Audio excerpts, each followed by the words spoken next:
Wall Street analysts are largely expecting lower oil prices in 2025, with forecasts between $76 and $65 a barrel.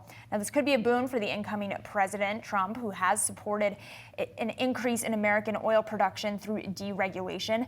Joining us now for more, we got Richard Joswick, S&P Global Commodity Insights Head of Global Oil. We also have Leo Mariani, Roth Capital Partners Senior Energy Analyst. Great to speak with you guys this morning. Leo, I want to start with you. So you mentioned that some of the bearishness has disappeared recently when you look at 2025. What's driving that? Because it seems that the consensus has been a bearish one for oil heading into the new year.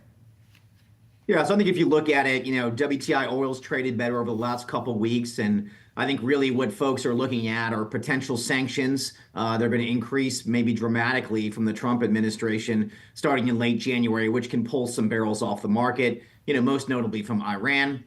There's also been a modest improvement in official selling prices in the Middle East as well from a few key countries there. And there's been some talk that some of the OPEC countries that overproduced in the last few years are going to make up for that a bit here in the first part of 2025 with some compensatory production cuts. I really think it's those three things that have improved sentiment a little bit on the margin of late. Rick, what do you think? Well, the key thing is that non-OPEC plus production is growing faster than demand for oil. So even if we have a cutback in some other areas, it's still likely that we're going to have more supply coming onto the market than there is the demand for that crude oil. And that means inventories are likely to build, especially in the first half of the year. So there still is this downward pressure that we expect on prices over the next several months. Rick, is the market a little bit complacent at this point when it comes to pricing and what it's expecting? Yeah. It really is. I mean, Dated Brent prices have been $74 plus or minus $1 since September. WTI has been about $70, virtually unchanged, within $1. The market seems to feel that there is a cap to the prices in that OPEC wants to increase its production. And there is this looming inventory build that everyone's expecting for next year. And there's also a floor to the production, because if prices drop lower, then you'd see less production out of the United States, and likely you'd see OPEC Plus acting to cut. So we're kind of caught in the middle here. The key question also is what Leo was just referring to, in that what happens with Iran, with sanctions on Iran? If things tighten up on Iran and they produce less, that would be bullish, of course, initially. But what happens with Saudi Arabia and with other countries? Do they backfill for that lost production? There's a lot of uncertainty in the market here, even with the complacency. Well, it's really interesting, too, given what you were saying, Leo, about Iran specifically. We have geopolitical challenges in Russia, China, and Iran. Do you think Iran is the key one to watch for the oil market?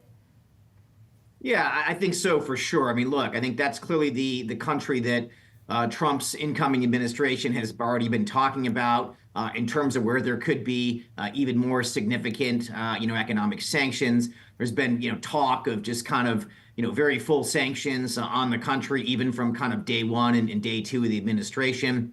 If you look at, Iran's oil exports right now, they're probably somewhere around 1.5 million barrels a day, plus or minus a little bit. So clearly, there could be a lot to lose, potentially if those sanctions are effective. And certainly there's going to be some questions around that in terms of, will key, buyers of Iranian oil abide by some of those sanctions? And we'll just have to see what maximum pressure means from the Trump administration. But certainly I think he's going to go after financial institutions that facilitate the trade of Iranian oil, as well as shipping companies as well. So, Leo, what should investors then be expecting in terms of pricing? Here we are. We've been pretty range bound here this morning, just above $71 when you take a look at crude. Are we going to remain within this range, do you think? Yeah, look, so my official forecast, which has been in place for the last handful of months for 2025, has been $70 for WTI. So, very close to kind of where, current prices are today. I actually think you're going to see probably heightened volatility, particularly in the first quarter, just because of the uncertainty around what Trump can do. So obviously I mentioned sanctions, which I think clearly would be a bit of a positive, for oil in the near term. But then, as Rick said, look, clearly, if those do take place, there could be a ramp in OPEC production later on in the year to backfill some of those volumes. The other key thing to look out for will be tariffs. Tariffs can clearly be bearish, for the commodity, as it would certainly make, oil more expensive for a lot of the world to import, and would likely put further upward pressure on the U.S. dollar, which makes crude more expensive. Rick, how big of a risk factor do you think tariffs are? Well, tariffs are a risk in a lot of different ways, depending on how they might be implemented. Is it just a negotiating tactic? But if tariffs were implemented, let's say, on Canadian oil product exports, New England is supplied to a large extent from Canada. So that would be an upward pressure on gasoline prices in the United States, in the northeastern United States. If tariffs were imposed on Canadian crude exports, that would result in trade changes.